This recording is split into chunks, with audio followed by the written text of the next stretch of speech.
Hello student, very good morning. कैसे हैं आप सभी का बहुत बहुत स्वागत है हमारे यूट्यूब चैनल पर। और स्टूडेंट, जैसा कि आप जानते ही हैं कि हम हिंदी में कृतिका बुक को पढ़ रहे थे। कृतिका में पढ़ रहे थे हम पार्ट 2 जॉर्ज पंचम की नाक। तो जॉर्ज पंचम की नाक ऑलरेडी हम इसके बारे में पार्ट के बारे में जान चुके थे कि हम इस पार्ट में किस चीज़ को डिस्कस कर रहे हैं, किस बात को डिस्कस कर रहे हैं। तो हम क्या जान रहे थे इस पार्ट में? हम जान रहे थे कि विदेश के प्रति या विदेशियों के प्रति हम भारतीयों का कितना आकर्षण होता है। हम ये भी नहीं सोचते कि हमें अंधा अनुकरण किसी भी चीज़ का नहीं करना चाहिए। तो इस बात को हम पढ़ रहे थे। और क्या समस्या के बारे में हम पढ़ रहे थे? समस्या थी कि जब रानी एलिजाबेथ भारत आने वाली थी तो भारत में एलिजाबेथ के आने की सूचना की वजह से बदहवासी छाई हुई थी, अफरा तफरी मची हुई थी। यानी कि सभी लोग ये चाह रहे थे भाई कैसे हमारी इज्जत बच जाए। और देश में जितनी भी गलियां थी, सड़कें थी, उनको साफ़ सुथरा किया जा रहा था, उनको फिर से उनकी रिपेयरिंग की जा रही थी। ये सब कुछ हो रहा था। तो इस तरह से सारे के सारे लोग बड़े परेशान से थे, बदहवास थे। तो जो इमारतें थी उनकी साफ़ सफाई की गई। पहले से उनमें रंग वगैरह नहीं था या फिर गंदी हो रही थी, वो सब सफाई करके उनको कलर कराया गया, रंग कराया गया, सड़कें सही कराई गई। ठीक है। और जब साफ़ सफाई हो रही थी तो भी वहाँ पर एक पार्क में लगी थी जॉर्ज पंचम की मूर्ति। तो जब सफाई हो रही थी, उस पार्क की सफाई हो रही थी, तो मूर्ति देखी गई कि मूर्ति की जो नाक है वो टूटी हुई थी। वो पता नहीं कब से टूटी हुई थी, लेकिन पहले से लोगों ने किसी ने भी ध्यान नहीं दिया। और तब उस दिन जब पता चला कि भाई रानी आने वाली है, तो जब साफ़ सफाई का प्रोग्राम चला, जैसा कि अक्सर होता है, आपने देखा होगा कि कोई भी अगर बड़ा अधिकारी आने वाला हो या कोई नेता वगैरह आने वाला हो, तो फिर होता ये है कि सब व्यवस्था दुरुस्त की जाती है। तो सेम ऐसा ही चल रहा था। तो पता चला कि जॉर्ज पंचम की जो मूर्ति है वो उसकी नाक टूटी पाई गई। तो अब उसको कैसे सही करें, इसी वजह से सही करनी बहुत ज़रूरी थी। लेकिन होता तो ये कि भाई कोई भी पत्थर की नाक रिपेयर बनाकर उस पर लगाई जा सकती थी, मतलब कैसे भी उस मूर्ति को सही किया जा सकता था। लेकिन अब उस मूर्ति को भी इज्जत का प्रश्न बना लिया, क्योंकि किसकी मूर्ति थी वो? जॉर्ज पंचम की मूर्ति थी, है ना। तो जॉर्ज पंचम विदेशी थे। तो अब क्या हुआ कि भाई उन अच्छा दिखने की वजह से, अपनी प्रतिष्ठा बचाने की वजह से, अपनी नाक बचाने की वजह से भारतीयों ने क्या शुरू कर दिया कि भाई अब इस मूर्ति को सही कराओ। अब उन्होंने एक मूर्तिकार बुलाया और मूर्तिकार ने भाई नई समस्या वो भी समझ गया कि यहाँ से मुझे ज़्यादा पैसा मिलने वाला है। क्योंकि भारत में अक्सर ऐसा ही होता है कि हम अपने स्वार्थ के लिए किसी की जान तक ले सकते हैं। ऐसा ही इस मूर्ति के साथ भी हुआ, वो हम जानेंगे अपनी इस वीडियो में। तो भाई अब मूर्तिकार जब आया तो उसने देखा कि यहाँ तो इनको गर्ज पड़ी है। गर्ज मतलब उनको ज़रूरत है और मूर्ति पर नाक लगवाएंगे। तो उसने भी एक बात के साथ बहुत सारी बातें जोड़ना शुरू कर दी और उसने कहा कि भाई मुझे पूरी हिस्ट्री चाहिए इस मूर्ति की। और हिस्ट्री जब नहीं मिली तो उसने कहा भाई अब मैं ऐसा करता हूँ, इस पत्थर के बारे में भी नहीं पता चला, उसकी मूर्ति कब और कहाँ कैसे लगाई गई इस बारे में भी नहीं पता चला। तो उसने कहा कि ठीक है, मैं हिंदुस्तान के हर पर्वत पर जाऊंगा, हर पहाड़ पर जाऊंगा, वहाँ से पत्थर लेकर आऊँगा। और ऐसी कौन सी चीज़ है जो भारत में नहीं मिल सकती। और इस बात पे भाई जो अधिकारी थे, जो समिति बनाई गई थी, वो नाक लगाने की जिम्मेदारी जिनको दी गई थी, वो लोग फूले नहीं समा रहे थे। गर्व से उनकी छाती चौड़ी हो गई। उन्होंने कहा कि हम जो प्रयास कर रहे हैं उसका जो फल है वो हमारी आने वाली पीढ़ी यानी कि भुगतेगी का से मतलब ये था कि उसको अच्छा लगेगा ऐसा जानकर, है ना, हमारा जो आने वाला ज़माना है वो खुशहाल होगा, ऐसा समिति ने कहा। और न्यूज़पेपर ने वैसी की वैसी वो सारी बात छाप दी। ठीक है, यहाँ तक हमने जाना था। अब आगे देखते हैं कि हम आगे क्या हुआ। वो मूर्तिकार जो गया था, पूरे भारत में घूम रहा था, पहाड़ों पर जाने की बात उसने कही थी। देखते उसको मिला नहीं मिला वो पत्थर। ठीक है, आगे देखते हैं। यह छोटा सा भाषण फौरन अखबारों में छप गया।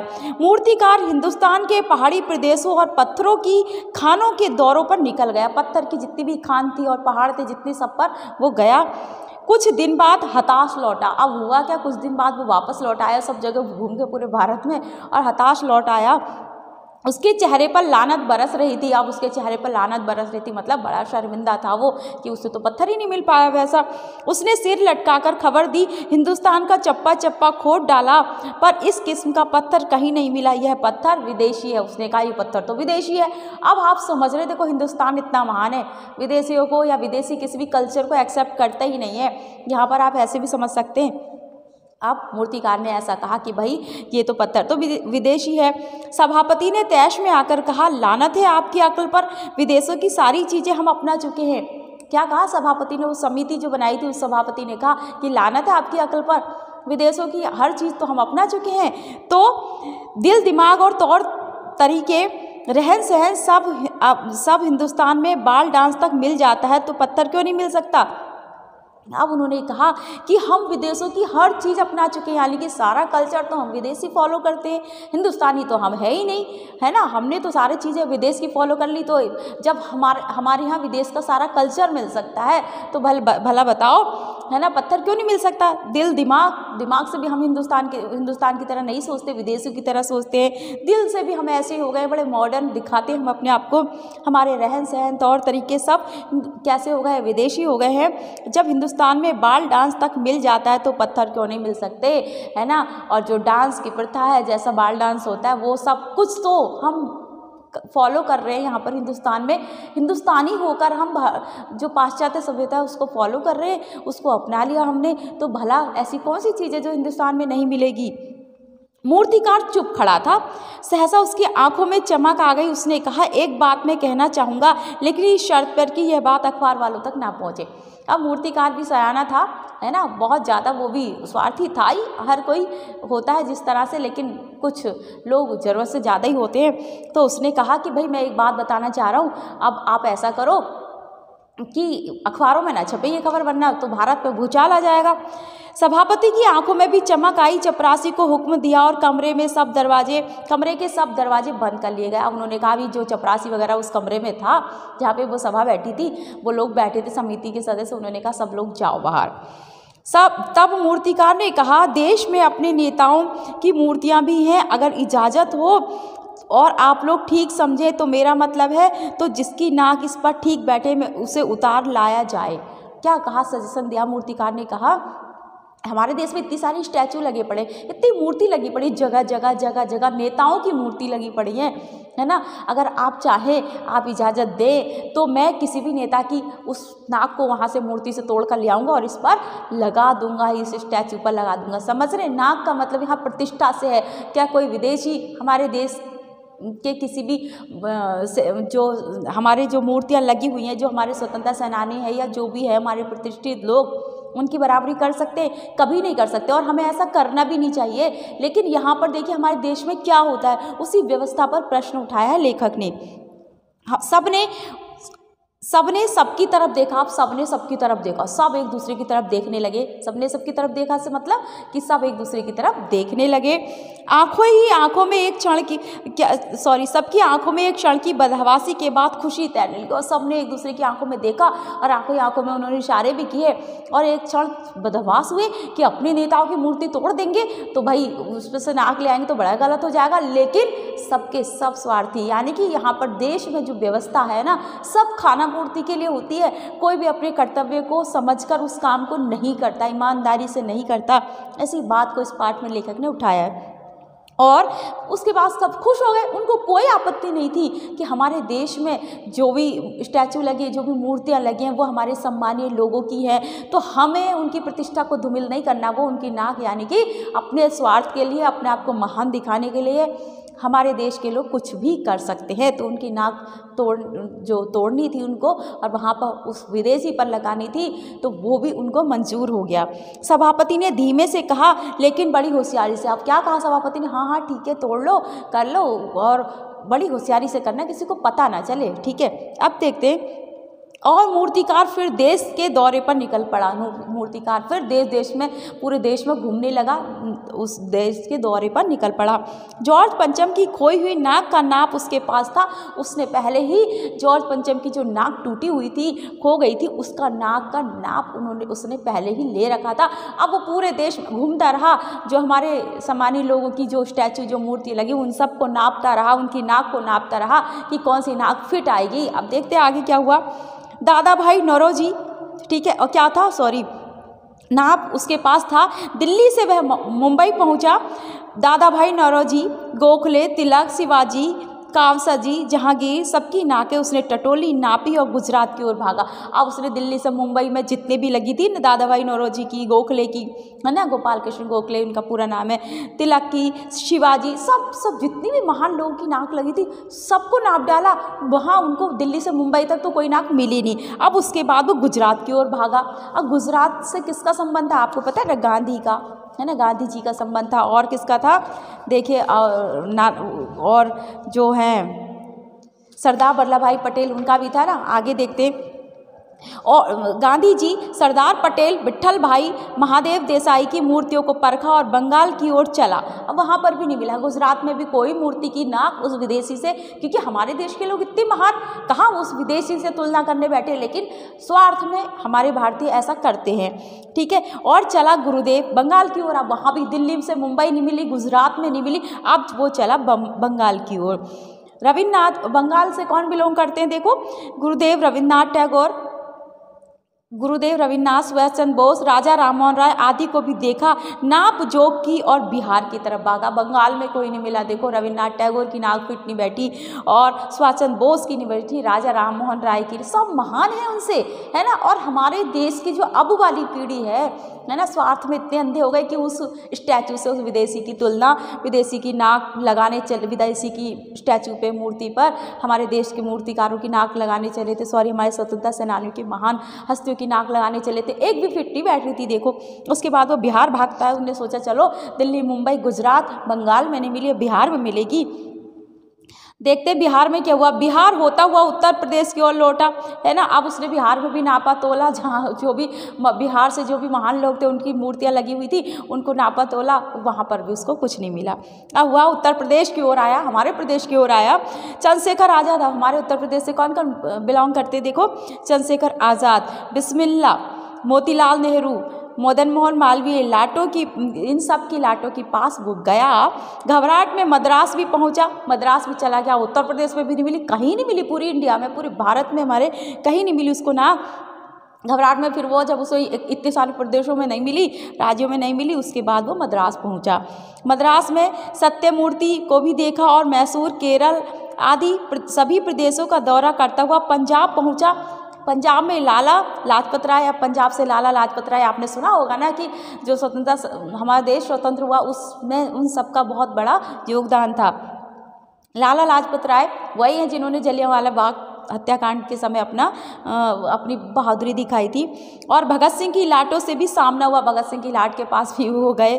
आखिर दिल्ली पहुंचा और उसने अपनी मुश्किल बयान की, पूरे हिंदुस्तान की परिक्रमा कराया, सब मूर्तियां देख आया, सबकी नाकों का नाप लिया, पर जॉर्ज पंचम की इस नाक से सब बड़ी निकली। हमारे देश के हर महान योद्धा की, हर महान स्वतंत्रता सेनानी की नाक उस मूर्ति से बड़ी निकली। समझ रहे कि उस मूर्ति में ऐसा दमखम नहीं था, यानी कि वो ऐसा व्यक्तित्व थे जॉर्ज पंचम कि उनसे महान महान हमारे यहाँ थे, जिनकी एक मूर्ति पर नाक लगाने के लिए इतना बड़ा हंगामा हुआ पड़ा था। तो ठीक है, तो उसने अपनी समस्या बताई, भैया कोई भी नाक इस मूर्ति के बराबर नहीं है, उस पर फिट नहीं आ रही, हमारी सारे योद्धाओं की, हमारे सारे स्वतंत्रता सेनानियों की नाक उससे बड़ी है। अब क्या होता है, सुनकर सब हताश हो गए। जहाँ पहले सब खुश हो रहे थे ना, अपने स्वार्थ के लिए अपने किसी भी स्वतंत्रता सेनानी के मूर्ति की नाक तोड़ने को तैयार हो गए थे, सुनकर, है ना, हो गए थे, लेकिन अब वो सब हताश हो गए और झुंझलाने लगे। अब उनको गुस्सा भी आने लगा।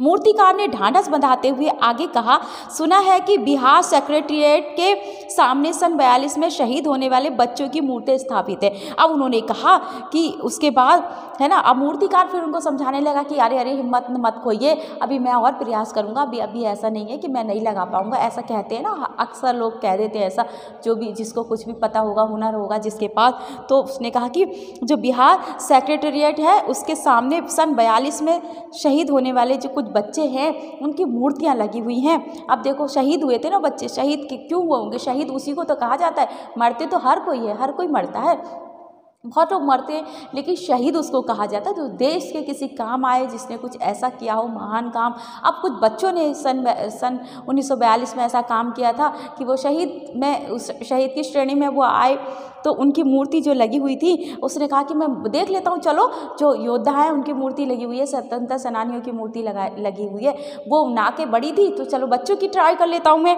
अब शायद बच्चों की नाक ही फिट बैठ जाए, ऐसा मूर्तिकार ने कहा।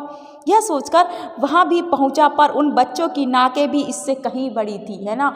वो उन बच्चों की नाकों को भी, जो बच्चों की स्टैचू लगी थी उनकी नाकों को नापा, तो वो बच्चों की नाकें भी उस जॉर्ज पंचम से बड़ी निकली। ठीक है, अब बताइए मैं क्या करूं। अब मूर्तिकार ने बताइए मैं क्या कर सकता हूं।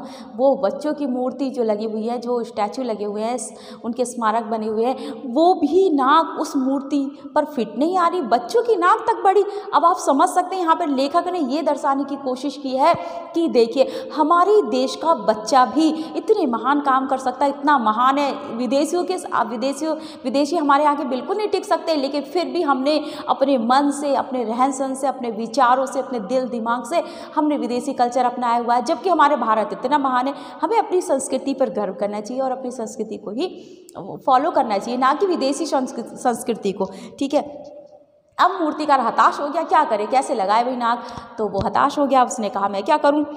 राजधानी में सब तैयारियां थी, और राजधानी में, दिल्ली में, राजधानी किसको कहा गया, दिल्ली में, है ना, सारी तैयारियां हो चुकी थी रानी के आने की। जॉर्ज पंचम की लाट को मल मल कर नहलाया गया था, रोगन लगाया गया था, सब कुछ हो चुका था, सिर्फ नाक नहीं थी। अब वो जो लाट लगी थी, जो मूर्ति लगी थी, उसको रंग मल मल के नहलाया गया, रंग रोगन किया गया, नया बिल्कुल है ना, सब उसको रेडी कर दिया गया। बस नाक नहीं थी। अब नाक का ही तो, नाक की समस्या चल रही थी ना, तो बस नाक नहीं थी, बाकी सारी तैयारी फुल थी। बात फिर बड़े हुक्कामों तक पहुंची, बड़ी खलबली मची। आप फिर से बड़े बड़े हुक्काम मीन्स अधिकारियों तक बात को पहुंच गई कि ना तो किसी मूर्ति की नाक फिट बैठे, ना किसी बच्चे की मूर्ति की नाक फिट बैठे हमारे भारत के, ना पत्थर मिला ऐसा कि जो नाक लगाई जा सके। अब क्या हो, अब खलबली मचनी थी। जॉर्ज पंचम की नाक ना लग पाई तो फिर रानी का स्वागत करने का क्या मतलब, है ना, क्वेश्चन मार्क लगाए यहाँ पर। तो भाई रानी का स्वागत कैसे करेंगे, उनको यही दिखाना था विदेशों की संस्कृति हम फॉलो करते, देखो हम कितने बड़े विदेशी हैं, ऐसा उनको दिखाना था, है ना। एक विदेशी के सामने बस उनको ये दिखाना था कि हम भी बड़े विदेशों को फॉलो करते हैं, हम भी बड़े मॉडर्न हैं, ऐसा उनको दिखाना था। यह तो अपनी नाक कटने वाली बात हुई, है ना, नाक कटाने वाली बात हुई। कह रहे भाई विदेशियों के सामने हम क्या मुंह दिखाएंगे, हम उनके एक मूर्ति को नहीं संभाल पाए, ऐसा तो हमारी नाक कट जाएगी। अरे मूर्ति तो थी, इतना हंगामा करने की क्या जरूरत थी। लेकिन फिर भी देखो सोच है हमारे देश के लोगों की। लेकिन मूर्तिकार पैसे से लाचार था। अब क्या मूर्तिकार वापस चला जाता, एक बार आया था, इतनी सारी मेहनत कर ली, उसको पैसा तो मिलने वाला था नहीं, है। अधिकारी कहते चल भाग भाई, तूने तो मूर्ति पर नाक लगाई नहीं।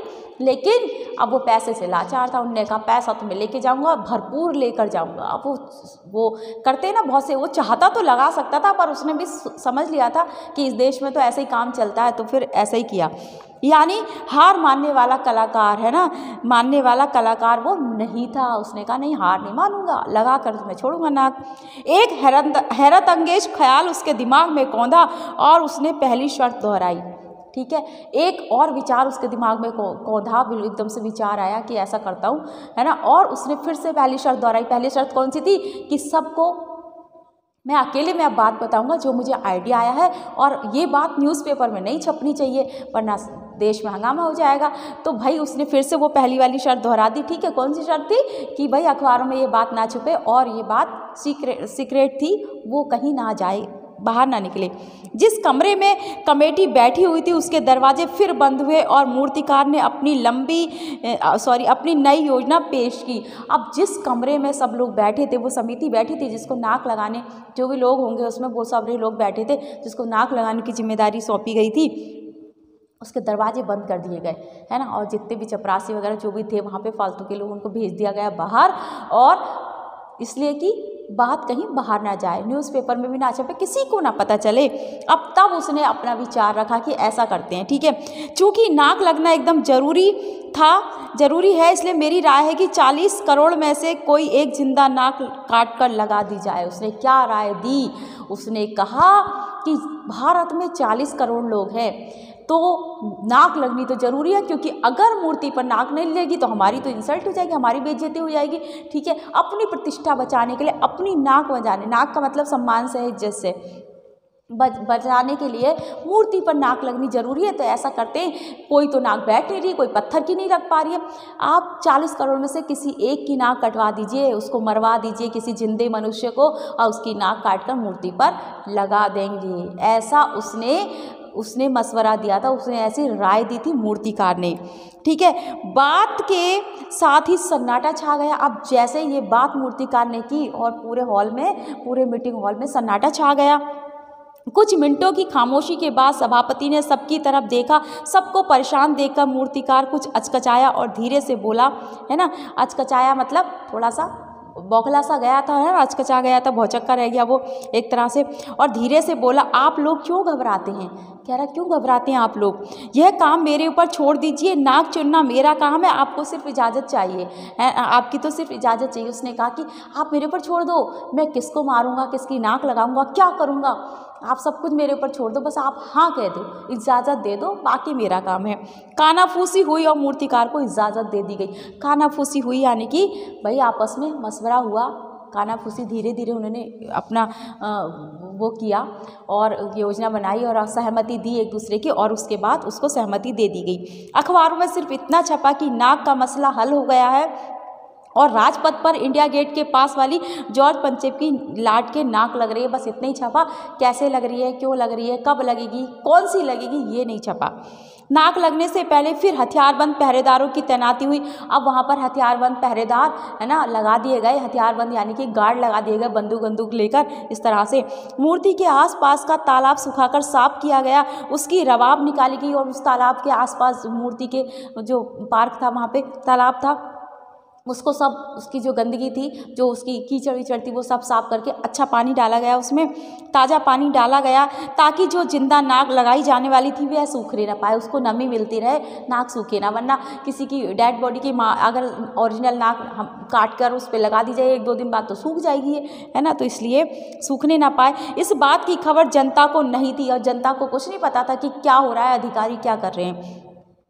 यह सब तैयारियां भीतर भीतर चल रही थी। रानी के आने का दिन नज़दीक आता जा रहा था।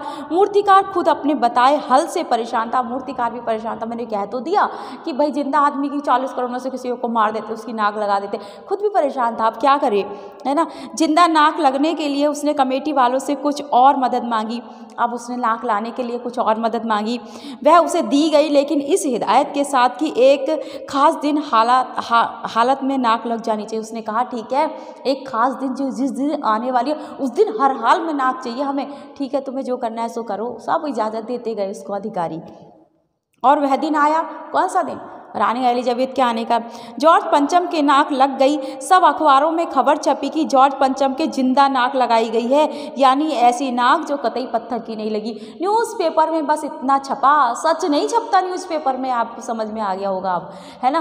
केवल इतना छपा कि जॉर्ज पंचम की लाट पर एक ऐसी नाक लगाई गई। इतना महान मूर्तिकार था, उसने बिल्कुल ऐसी नाक लगाई गई जैसे असली नाक हो। असली नाक मतलब जैसे मनुष्य की होती है, ऐसी नाक लगाई गई। किसी को ये नहीं पता था ये किसी को मार कर उसकी नाक काट कर लगाई गई है, जिंदा मनुष्य की नाक लगाई गई है। ऐसा नहीं छपा अखबारों में, सच्चाई नहीं छपी, केवल यही छपा कि एक मूर्तिकार ने नाक लगाई जो बिल्कुल जिंदा दिखती है ना, जिंदा थी, ऐसा नहीं छपा। सब अखबारों, फिर क्या था, लेकिन उस दिन के अखबारों में एक बात और गौर करने की थी। उस दिन देश में कहीं भी किसी उद्घाटन की खबर नहीं थी। अब देश में क्या होता है, छोटे छोटे से काम नेता या राजनेता या अधिकारी करवाए गए, उसका उद्घाटन करवाते और फटाक से सेल्फी ली या फोटो खींची और न्यूज़पेपर में छाप दी। भाई उनको पब्लिसिटी जरूर चाहिए, टीआरपी जरूर चाहिए, ऐसे करके, है ना, हर चीज़ की अलग अलग तरह से पब्लिसिटी चाहिए। तो इस तरह से कोई भी उद्घाटन की खबर नहीं छपी, वरना इतनी अच्छी नाक लगाने के बाद तो भाई क्या होना चाहिए था, न्यूज़पेपर भर जाने चाहिए थे। लेकिन ऐसा कुछ भी नहीं हुआ। किसी ने कोई फीता नहीं काटा था, कोई सार्वजनिक सभा नहीं हुई थी, किसी ने फीता नहीं काटा, वहाँ पे कोई सभा नहीं हुई। अगर होती तो पोल खुल जाती ना उस नाक की कि जिंदा मनुष्य को मारकर उसकी नाक लगाई गई है। कहीं भी किसी का अभिनंदन नहीं हुआ था, कोई मानपत्र भेंट करने की नौबत नहीं आई थी, वरना उस मूर्तिकार को तो एक सर्टिफिकेट देना चाहिए था, उसको मान देना चाहिए था, सम्मान देना चाहिए था, है ना, उसका सम्मान करना चाहिए था और उसको बहुत सारे प्राइज वगैरह दे के सम्मान सहित उसको भेजना चाहिए था। ऐसा कुछ भी नहीं हुआ। किसी हवाई अड्डे या स्टेशन पर स्वागत समारोह नहीं हुआ था, किसी का ताज़ा चित्र नहीं छपा था और किसी का उस जगह नाक लगाई किसने लगाई, कौन कौन लोग थे वहाँ पर प्रेजेंट, किसी का भी चित्र यानी कि फ़ोटो अखबार में नहीं छपी। वरना जिसकी छपती और बाद में पोल खुलती तो फंसता नहीं फंसता, क्योंकि वो मर्डर का केस था। तो वही ऐसा कुछ भी नहीं हुआ, सब अखबार खाली थे। पता नहीं ऐसा क्यों हुआ था, नाक तो सिर्फ एक चाहिए थी और वह भी बुध के लिए। तो लेखक लिखते हैं कि पता नहीं ऐसा क्यों हुआ, नाक तो सिर्फ एक ही चाहिए थी और वो भी बुद्ध के लिए, मूर्ति के लिए। कोई ऐसी बात नहीं थी कि वही नाक नहीं लग सकती थी, है ना। किसी पत्थर की, किसी मूर्ति पर किसी पत्थर की नाक नहीं लग सकती, ऐसा नहीं था। लेकिन इतना बड़ा हंगामा कर दिया गया था। अब यहाँ से देखो आप समझ सकते हैं कि किस तरह से हमारे भारतीयों की मानसिकता हो गई है, जो अपने स्वार्थ के लिए इतना सब कुछ कर सकते हैं, यानी कि किसी को मार भी वो सकते हैं। ठीक है, और न्यूज़पेपर की सच्चाई भी मैंने आपको बता दी, ऐसा ही होता है। सच जो होता है वो कभी छपता नहीं है, और अगर छप गया तो वो लोगों को बचता नहीं है। ऐसा कुछ लोग बहुत ईमानदार होते हैं, ऐसा करना चाहते हैं, लेकिन फिर भी ऐसा हो ही नहीं पाता, ऐसी व्यवस्था है। तो लेखक ने ये सब इसलिए लिखा, ये पाठ इसलिए लिखा होगा कि हमारी व्यवस्थाएं बिल्कुल चौपट है, और हमारे देश में जो हमारे भावी नागरिक हैं, आप हैं, विद्यार्थी हैं, आपके अंदर ऐसे मूल्य विकसित हों जो दिखावा करने की प्रवृत्ति को ना बढ़ाएं, और सच को सच कहने की क्षमता उनमें होनी चाहिए। तो आज के लिए इतना ही, पाठ हमारा समाप्त हो गया। Thank you.